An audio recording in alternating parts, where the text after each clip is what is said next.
You're in my universe now, Blaster. Prepare to get your ass whipped. Blasters of the Universe is a retro-futurism overdose. We've finally hit the point where that cheesy Hollywood idea of what a virtual reality game is that you might see in the 80s or 90s actually exists. And it'll only cost you $15 or £11. You can crack on your virtual reality gear and get into a world where polygonal bugs, silly Martian men, and floating heads with alopecia all come for you. All the while being berated by a squeaky-voiced beta alien. Metal for this. You're still a mortal fool, and I am a god. You know the type. Overconfident, professes to have a genius IQ whilst being a man-child, and is eventually overcome because they didn't just take the opportunity to give you everything they had from the start.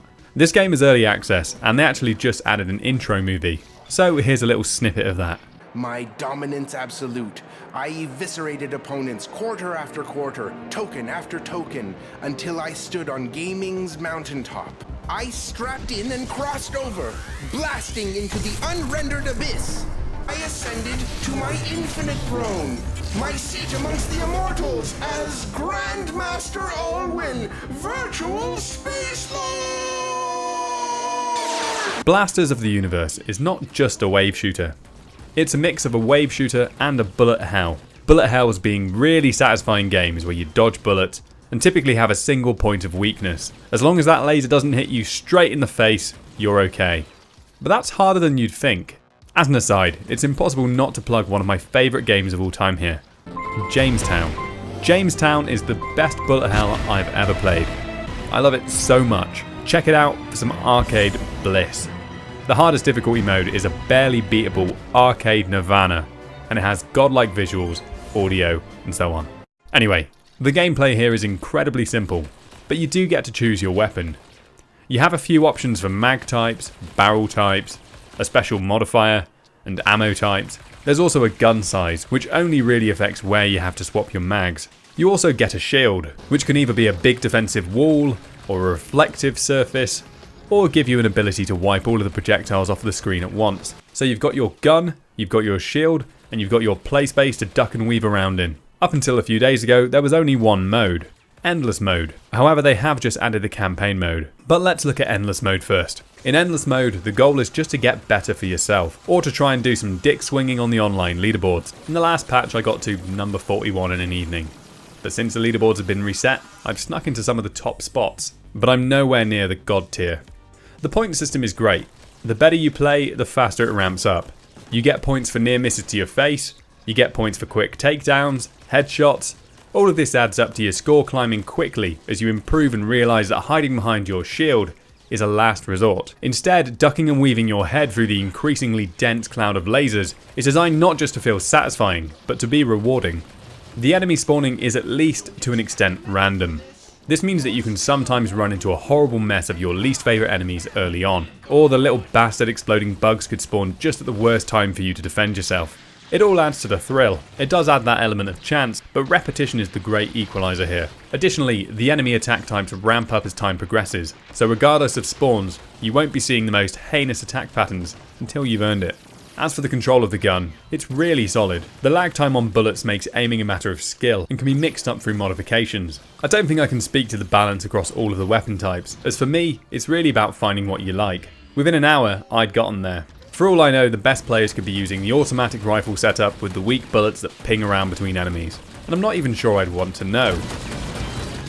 Hey, a-hole, stop wrecking my shit!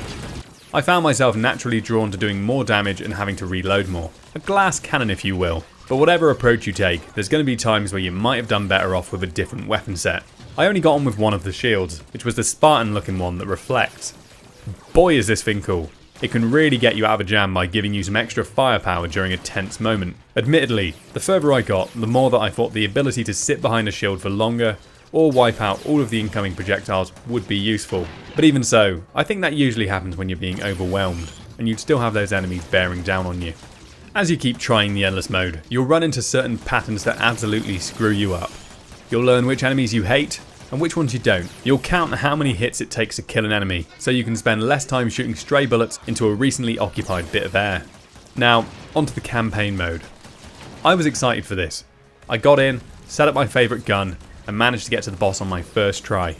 It is possible to fail, especially if you're inexperienced or have a shitty gun setup. The boss comes in quite late, just as the endless mode would be entering the wow, this is getting hard phase. So the boss comes up out of the ground, the fight begins, and oh god is it bad. First up, the guy looks fucking cool. Unfortunately, the fight is awful. It looks cool, there's bits that you need to plug away at, there's enemies spawning in to pressure you, there's 2 phases of his defense that you can get in sync with. However, it's not a test of skill, it's a slogging match, where the true enemy is carpal tunnel from all the trigger action. The problem is just how long it takes to whittle his shields down, and how quickly the things around him rotate. It just takes too much damage. I got bored very quickly. The enemy's pressure was non-existent unless you ignored them, trying to get more damage on the boss, and the boss's attacks were trivially easy to dodge. There might be more to the fight when you whittle his health bar down, but I wouldn't know, because it was incredibly boring and I stopped. Really, the only way to lose the fight is to get bored, get complacent, or get tired of shooting. I was really disappointed when I had a eureka moment to reflect the floating head's projectiles into the boss's shields. Nope, just goes straight through. If you try to shoot all the shields to low, then wipe them out in one go to get a bigger window of attack, they'll regenerate. The timing is set up so you constantly have to hammer him with projectiles. There may be other attack types that work better. For example, the spread shot does more damage per second assuming all of the shots hit. I tried to get to the boss with that fire type but failed.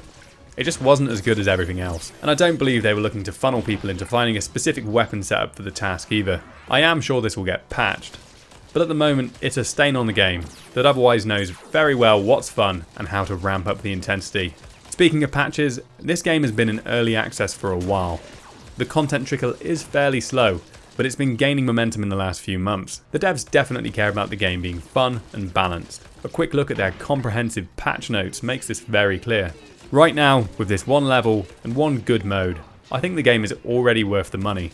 It could be just this one level, and it would still be something a lot of people would have a good few hours of fun with before plateauing and stopping, with a smaller portion grinding away, trying all the different weapon types and seeing how high they can climb. It's really too soon to say what's in store for us, but all I know is that I will be checking back. Blasters of the Universe has charm and polish in spades. I'll be happy with just another great endless mode level with more enemies, more attack types, and hopefully more weapons.